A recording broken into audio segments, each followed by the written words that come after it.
movement embodies the benevolent message of Islam in its pristine purity, a movement that preaches peace, universal brotherhood, and submission to the will of God. Ahmadi Muslims have earned the distinction and reputation of being a law-abiding and peaceful community. Within a century, the movement has reached all the corners of the earth and has been recognized and praised by the global community. Love for all, hatred for none. Those words from your third Khalifa are more important, more crucial, more essential today than they have ever been. And of course, the Ahmadi have always practiced this peace-loving philosophy.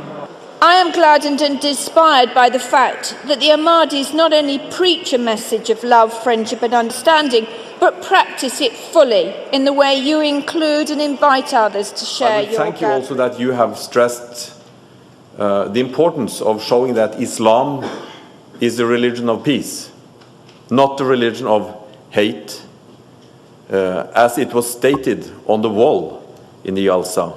Love for all, hatred for none. I think that is the message that the world really understand at a profound level that promoting religious freedom is an essential building block for peace and stability here and throughout the world. In this we are allied with His Holiness, a courageous champion of religious freedom and of peace. Love for all, hatred for none is the message that we see in this mosque and from the Ahmadiyya Association. Your people have been the leaders in taking the peace movement that one step further. The huge respect we all have, for your work day by day in making a reality of peace and brotherhood across the communities in this country and across the world.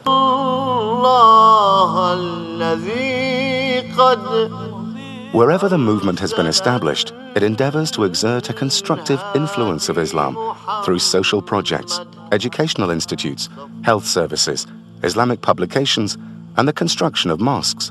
These endeavors continue, despite the bitter persecution that the community suffers in some countries.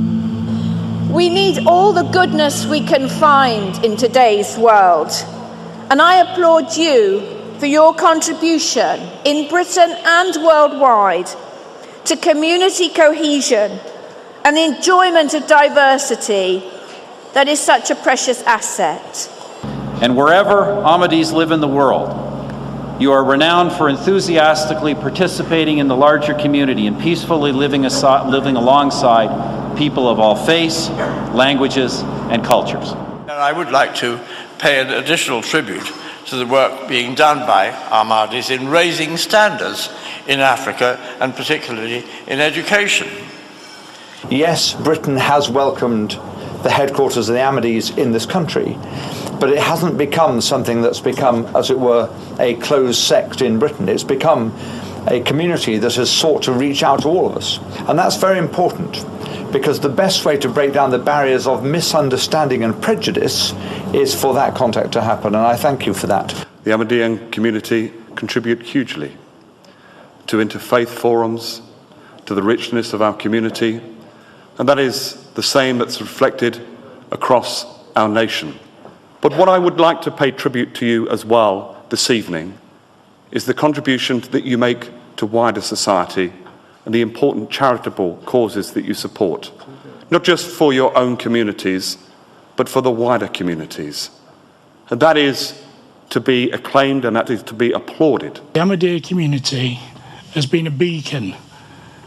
It's been a beacon of peace, truth and justice. It's been a stalwart in this city. We are the better for having you.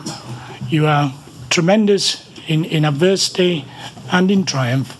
We value your friendship, we value your dedication and your commitment, and particularly your recognition of civic society. The community's many social projects aimed at helping those in need bears testimony to humanitarian concerns in respect of all human beings, regardless of race, colour or creed.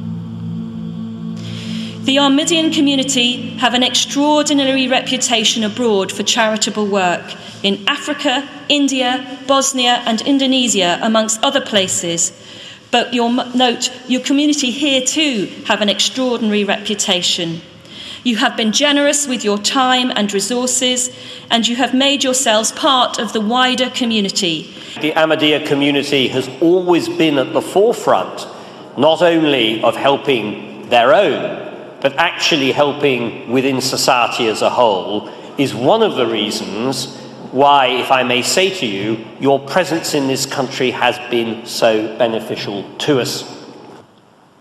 In the past 100 years, you have given so much to the society in the United Kingdom and to societies everywhere Own work, globally.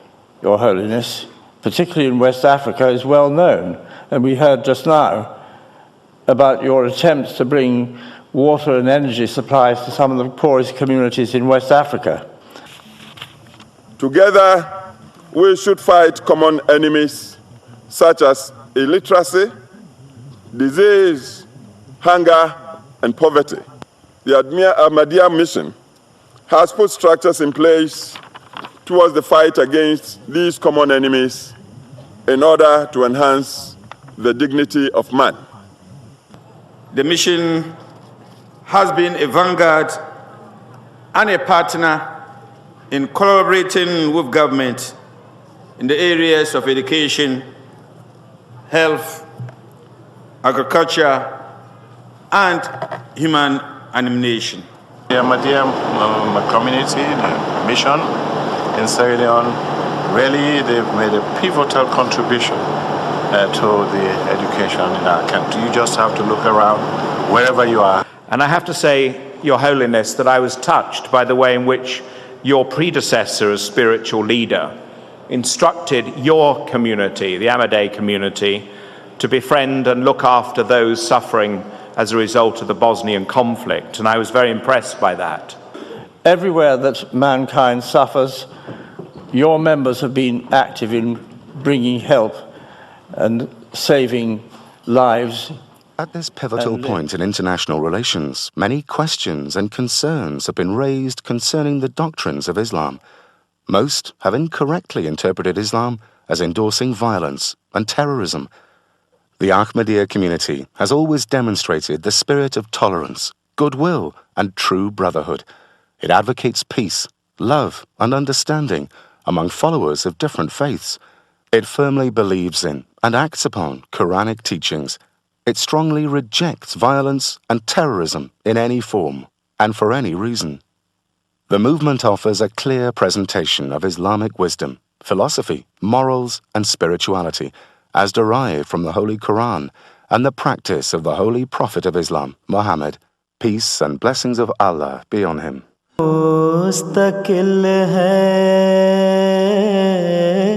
एक ख्वाब है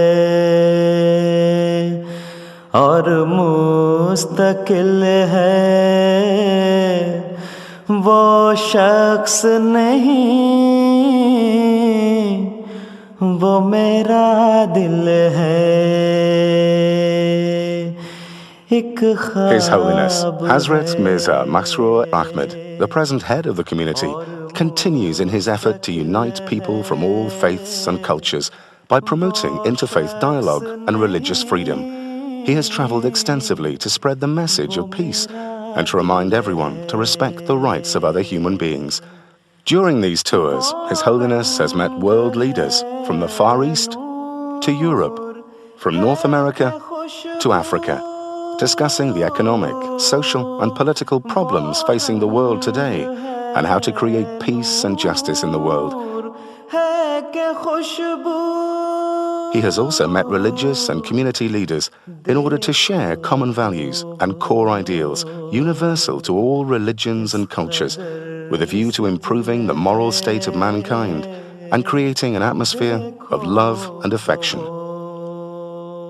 From young to old, he compassionately listens to the ordinary man, regardless of race, color, or religion. He has personally initiated social projects and schemes to alleviate poverty and human suffering. His concern is not just about the well-being and moral state of the members of the Ahmadiyya community, but of the great human suffering of mankind at large. The Ahmadiyya community knows only that Islam, which is the Islam of love and affection, offers a real message of peace and security.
أشهد أن لا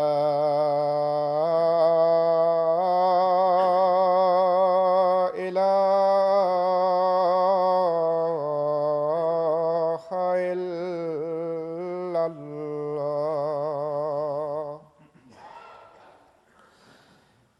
أشهد أن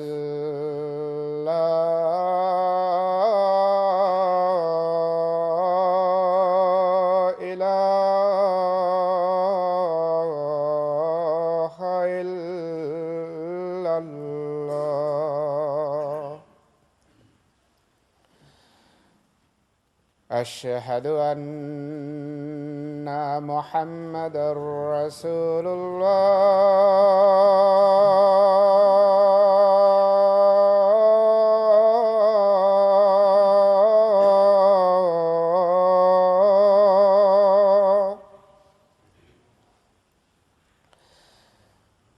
أشهد أن محمدًا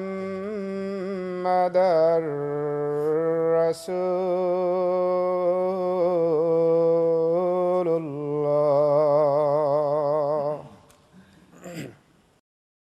Throughout the subsequent years, the community has continued to build mosques around the globe, and with each stride the community takes, a new and bigger mosque emerges from the horizon.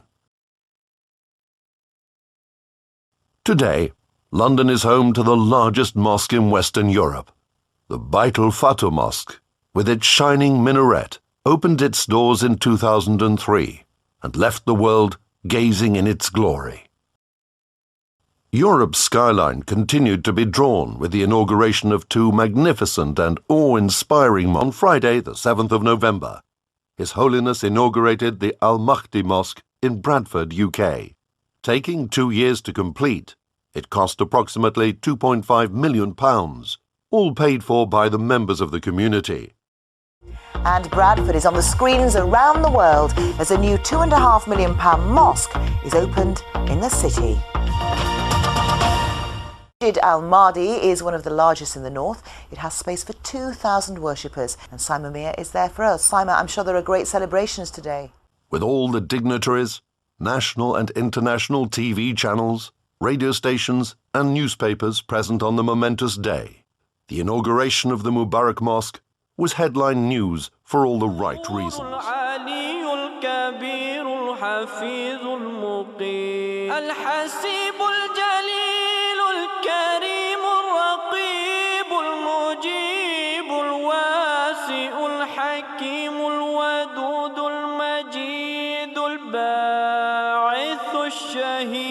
الحق الوكيل القوي المتين الولي الحميد. However, the building of the Khadija Mosque was not without its own issues. Since plans to build a new mosque were formalized, a number of groups held protests.